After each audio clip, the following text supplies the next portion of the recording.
bien de choisir la 7 pour vous informer lors de l'information. Bienvenue. L'actualité de ce jeudi, notamment marquée par la participation du Togo à l'une des réunions du processus d'Aqaba en Espagne, dans l'optique de faire face à la menace terroriste. Nous ferons un focus sur la compétition de danse traditionnelle Bobobo qui a réuni l'année dernière 10 groupes et qui a entamé sa seconde édition avec une cérémonie de lancement samedi dernier. Les précisions à suivre dans ce journal. Hors de nos frontières, la junte au pouvoir au Mali a réclamé le retrait immédiat des forces de la MINUSMA. Une mission qui, selon eux, n'a fait que prouver son inefficacité à réduire la menace terroriste dans le pays depuis son arrivée. On y revient dans un instant. Et puis, à quelques jours des élections présidentielles en Sierra Leone, des partisans du principal parti de l'opposition APC ont manifesté ce jeudi, réclamant la démission de Mohamed Koné, le président de la commission électorale. Voici pour le menu de ce soir. Place au développement.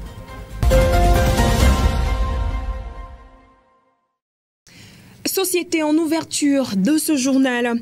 Les comités locaux de paix ont été d'une grande aide pour le Ashkroun. Récemment, de nouveaux membres ont été installés afin de prévenir les conflits et de préserver la paix. Plusieurs conflits communautaires avaient trouvé des dénouements heureux grâce aux compétences des comités locaux de paix. Kofi Kligé nous en dit plus.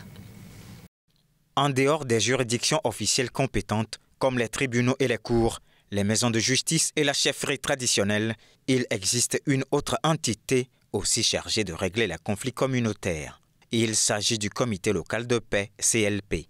Il est chargé de régler à l'amiable les conflits opposant certains citoyens aux autres. Aujourd'hui, le comité local de paix est composé de 1237 personnes à raison de 7 par préfecture. La création du comité local de paix répond à la volonté du Togo de doter les populations à la base de mécanismes endogènes de prévention des conflits, de préservation et de promotion de la paix. Les comités locaux de paix ont été d'une grande aide au Haut Commissariat à la réconciliation et au renforcement de l'unité nationale, Ashkroun. Dans la préfecture de Toun, c'est ce comité qui a évité le pire au sein d'une famille de 3 mamans et de 15 enfants après l'indemnisation du Ashkroun. Les comités locaux de paix sont aussi impliqués dans les règlements des conflits fonciers entre les communautés. C'est le cas d'une famille dans le Tchaoudjo où le fils aîné a privé ses frères de l'héritage foncier. Les conflits post-électoraux font aussi partie des préoccupations des CLP. Eu égard à l'étendue de la mission des comités locaux de paix, l'on se demande si les accrochages ne naîtront pas entre la chefferie traditionnelle et les CLP, même si cela donne l'impression de décharger les chefs traditionnels. Les pays de la CEDEAO se basant sur le cadre continental de résultats et en vue de connaître un meilleur progrès ont élaboré un document de mesures de programme Femmes, Paix et Sécurité. Une rencontre des coordonnateurs du dit programme est ouverte à Lomé et a pour objectif de les outiller à une utilisation optimale du nouvel outil. Promise Pomegbe. En vue de mieux capitaliser les résultats obtenus et progresser davantage dans le programme Femmes, Paix et Sécurité, les pays de la CEDEAO ont jugé opportun d'élaborer un document de mesures adapté à leur réalité régionale à partir du cadre continental de résultats CCR de l'Union africaine. À l'occasion d'un atelier de 4 jours à Lomé, les coordonnateurs du dit programme verront leur capacité renforcée pour une utilisation optimale du nouveau outil de mesure. En effet, le programme Femmes, Paix et Sécurité se situe dans le cadre de la domestication de la résolution des Nations Unies relative à l'importance et à la connaissance du rôle des femmes dans la prévention, la gestion, le règlement des conflits, mais également la consolidation de la paix. Plusieurs actions ont été menées au Togo en ce sens, telles que l'élaboration du plan d'action national Femmes, Paix et Sécurité en 2011, actualisé en 2018, en y impliquant les jeunes, la formation et l'installation des clubs de pairs éducatrices en leadership politique des femmes, paix et développement. Pour finir, dans l'objectif de renforcer la présence des femmes militaires au sein des missions onusiennes, le Togo a bénéficié en 2021 d'un soutien financier et technique pour la mise en œuvre d'un projet d'intégration du genre et d'autonomisation de la femme dans les forces armées togolaises.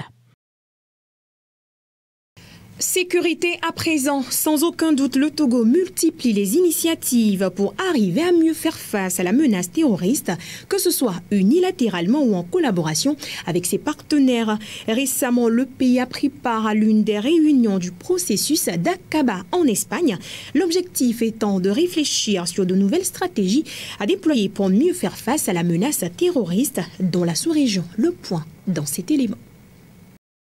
Après avoir promis œuvrer pour l'adoption et la mise en application effective de la Convention internationale pour la répression des actes de terrorisme nucléaire, le Togo a récemment pris part à l'une des réunions du processus d'Aqaba, une initiative du roi de Jordanie dont l'objectif est de développer de nouvelles approches globales en vue de mieux faire face au terrorisme et l'extrémisme violent en Afrique occidentale et au Sahel.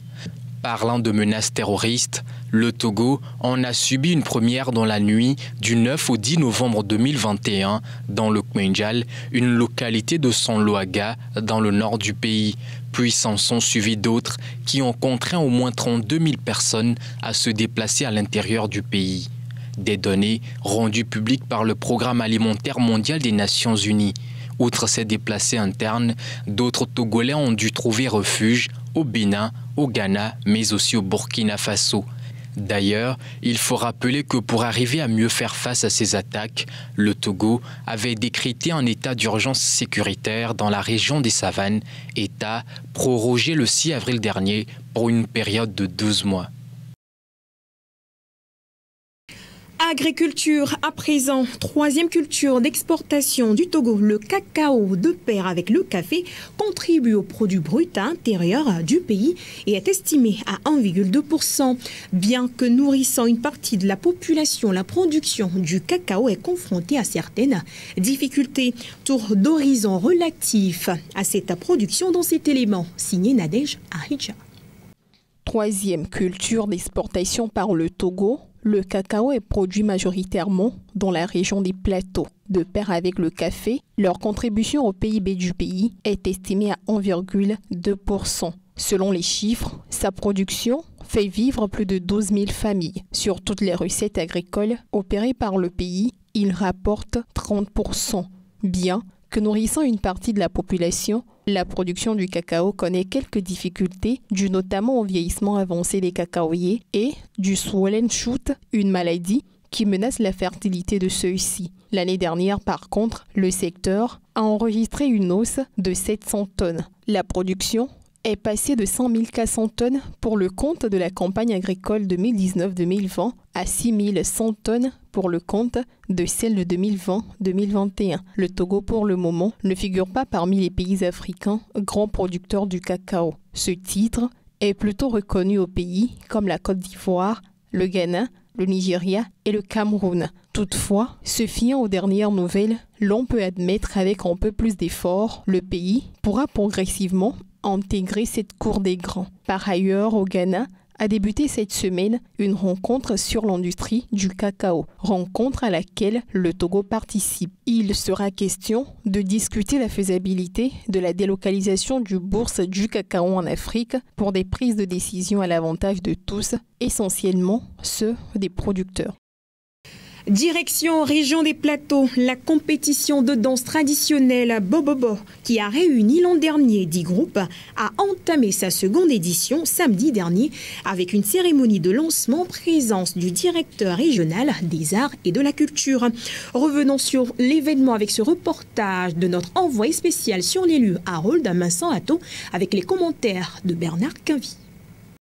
Organisée l'année dernière avec 10 groupes, la seconde édition de la compétition de danse traditionnelle Bobobo est officiellement lancée le 17 juin dernier à Kpalimé avec une conférence ayant pour thème « Femmes, développement socio-culturel local, la sensibilisation par Bobobo » en présence du directeur régional des arts et de la culture. Au cours de la conférence, les différents intervenants sont revenus sur les origines de la danse et sa pratique, ainsi que sur le rôle de la femme dans le développement. L'initiative initiative portée par l'Observatoire panafricain du leadership féminin au PALEF et le Cercle d'initiative citoyenne pour le challenge et le changement en Afrique, SICA, est placée sous le patronage du ministère de la Culture et du Tourisme. La compétition vise à promouvoir la culture au travers de la danse. Cette nouvelle édition ambitionne de créer un lien social, de renforcer la fraternité et l'esprit de famille et de promouvoir l'engagement citoyen au sein des communautés pratiquant cette danse. Nous constatons que les us et coutumes se perdent. C'est du lit dans la mondialisation, dans le modernisme que nos jeunes n'arrivent pas à appréhender et que la tradition les fuit.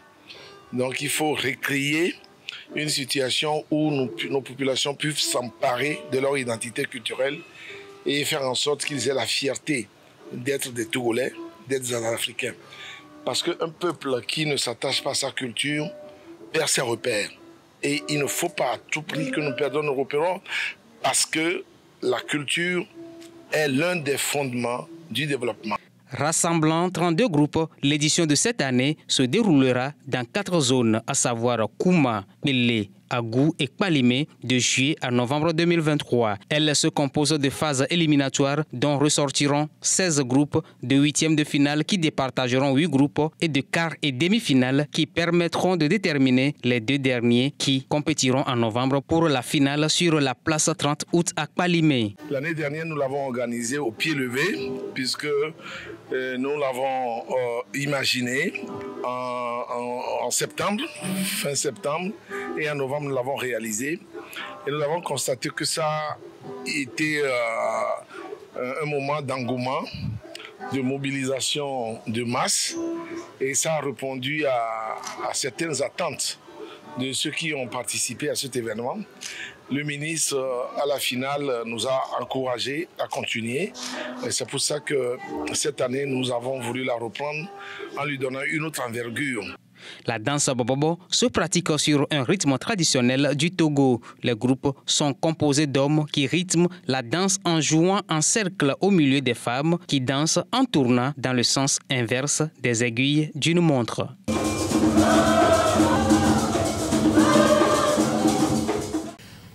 Avec plus de 350 000 nouveaux cas diagnostiqués chaque année, la drépanocytose est la plus fréquente des maladies génétiques.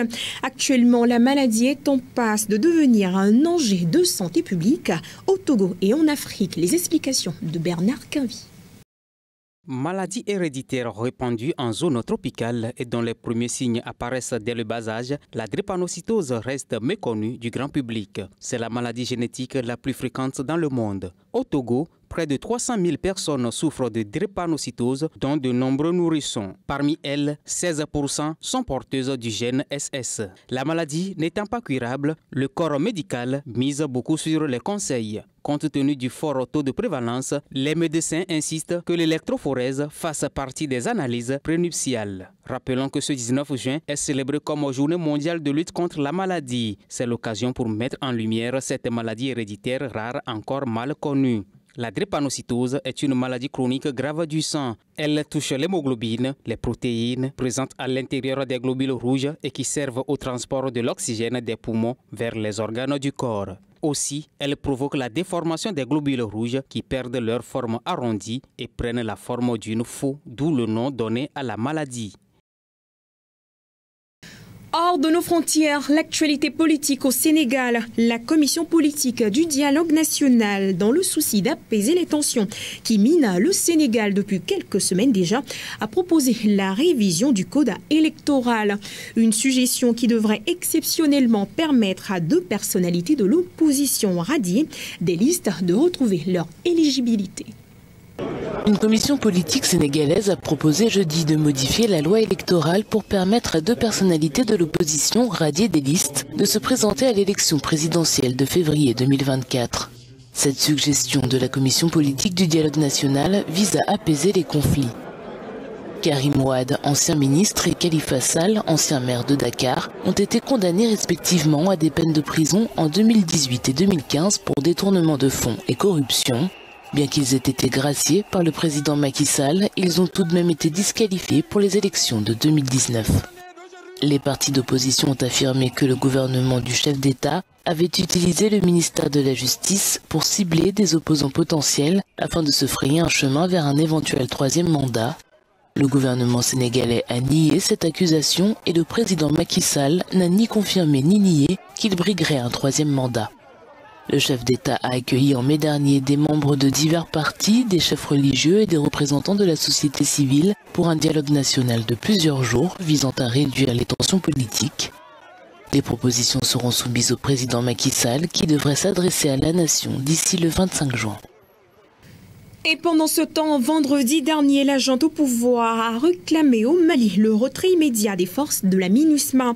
Une mission qui, selon eux, n'a fait que prouver son inefficacité à réduire la menace terroriste dans le pays depuis son arrivée. Cependant, les avis ne sont pas unanimes en ce qui concerne son départ. Après que les militaires au pouvoir au Mali ont demandé aux Nations Unies de retirer sa force de maintien de la paix, les habitants de Tombouctou s'interrogent sur l'efficacité de cette mission multidimensionnelle intégrée de l'ONU pour la stabilisation, MINUSMA. La MINUSMA est là pour maintenir la paix et la stabilité, mais on voit que la MINUSMA a failli. Sur tous les plans, la MINUSMA a failli. On n'a pas remarqué un changement considérable vis-à-vis de la situation par rapport à la paix et la stabilité. D'autres Maliens sont inquiets des conséquences du départ de la MINUSMA sur l'économie locale. Depuis 10 ans, elle employait des milliers de personnes au Mali, des analystes aux traducteurs en passant par les chauffeurs et les médiateurs communautaires. Moi je pense que l'impact que la MINUSMA a au Mali, là, c'est indiscutable, c'est visible, ça se voit. Nous avons nos enfants, nous avons des milliers et des milliers de jeunes qui travaillent dans la MINUSMA depuis Kidal jusqu'à Menaka, à Gao, à Tombouctou, à Mopti, même à Bamako. Donc on ne peut pas suivre un petit nombre de gens qui luttent pour les intérêts de certains hommes, demander le départ de la MINUSMA. Ça, c'est incroyable. Nous, on ne peut pas comprendre ça. La ville de Tombouctou, dans le nord du pays, a été particulièrement touchée par les attaques djihadistes, notamment en 2012, quand les anciens mausolées, patrimoine inestimable, ont été détruits. La MINUSMA avait démarré sa mission en 2013. Elle peut s'améliorer en aidant l'État malien à défendre son territoire. Au lieu d'être une force d'interposition, qu'elle soit une force d'intervention. Mais arriver jusqu'à dire le départ de la MINUSMA, je ne suis pas pour. Au fil des années, les attaques djihadistes ont coûté la vie à 187 personnes, dont 2 rien que ce mois-ci. Le mandat de la MINUSMA est censé prendre fin le 30 juin. À quelques jours des élections présidentielles en Sierra Leone, des partisans du principal parti de l'opposition APC ont manifesté ce jeudi. Ils réclament la démission de Mohamed Koné, le président de la commission électorale, qu'ils accusent de partialité en faveur du pouvoir. En Sierra Leone, des centaines de partisans du principal parti d'opposition, All People Congress, ont manifesté devant le siège de l'APC à Freetown mercredi, à seulement quelques jours des élections générales. Les manifestants appellent à la démission de Mohamed Koné, le commissaire électoral en chef, soupçonné de partialité en faveur du pouvoir. Nous sommes ici pour protester car nous voulons des élections crédibles, c'est tout ce que l'on souhaite. Nous n'avons aucun problème avec le gouvernement en place. Si les élections sont libres et équitables, il n'y aura certainement pas de protestation. Nous avons soulevé plusieurs questions auprès de la commission électorale. Ils n'ont rien pris en compte. Si Mohamed Koné sait qu'il n'est pas partial, alors il devrait écouter les habitants du pays, car nous sommes majoritaires. Pour l'APC, il est impératif que le gouvernement démantèle la commission électorale. L'opposition dénonce entre autres la mauvaise qualité des cartes d'électeurs, le système de décompte des voix ainsi que le transfert manuel et électronique des suffrages. Ce 24 juin, plus de 3 millions de Sierra-Léonais sont attendus aux urnes pour élire leur prochain président, leurs députés et conseillers locaux. Emerson Mnangagwa, le président zimbabwéen, s'est prononcé ce mercredi quant aux préparatifs des élections générales censées tenir en août prochain dans le pays. Ces derniers se déroulent dans un climat de paix, a assuré le président. Ceci en contradiction avec le constat de certains partis politiques de l'opposition du pays ainsi que des organisations de la société civile. Le processus en vue des élections générales au Zimbabwe se déroule de façon pacifique, a assuré mercredi le président Emmerson Mnangagwa. Il appelle à la poursuite de ce qu'il a décrit comme un climat de paix pendant le scrutin du 23 août prochain. Ce processus est tellement pacifique et c'est ce que nous voulons. Cela doit continuer pendant les campagnes, les élections et après les élections. Nous voulons la paix en tant que démocratie mature. Si le président se veut rassurant, les organisations de défense des droits dénoncent toutefois une répression croissante par le pouvoir. Depuis des mois, Nelson Chamisa, le candidat de l'opposition à la tête de la coalition de citoyens pour le changement, attire l'attention sur des irrégularités dans les inscriptions sur les listes électorales. Nous avons pu déposer nos documents.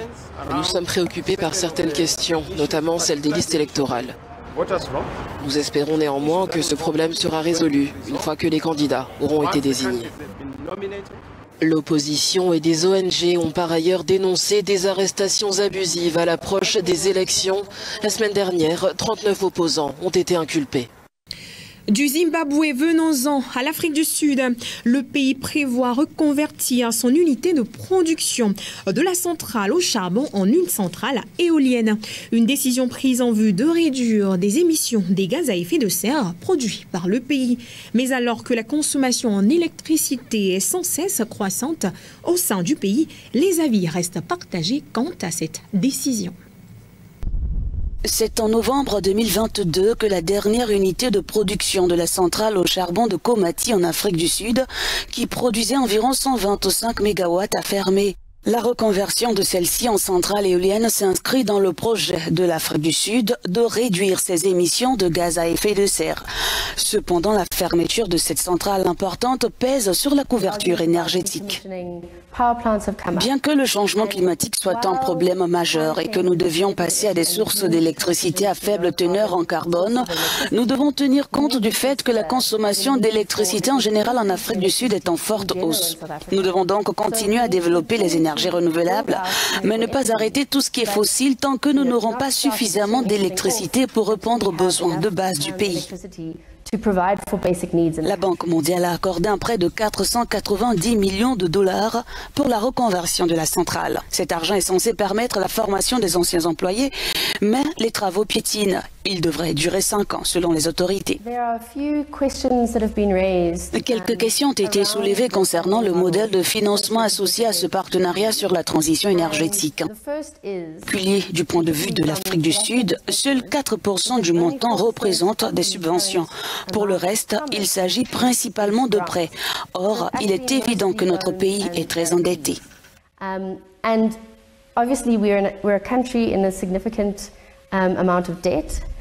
Ouverte en 1961, la fermeture de la centrale impacte économiquement la province de Mpumalanga et les communautés environnantes qui en tiraient profit. Cette semaine, Eskom a lancé un appel d'offres pour la mise en œuvre d'un plan socio-économique visant à atténuer les effets de la fermeture de cette centrale.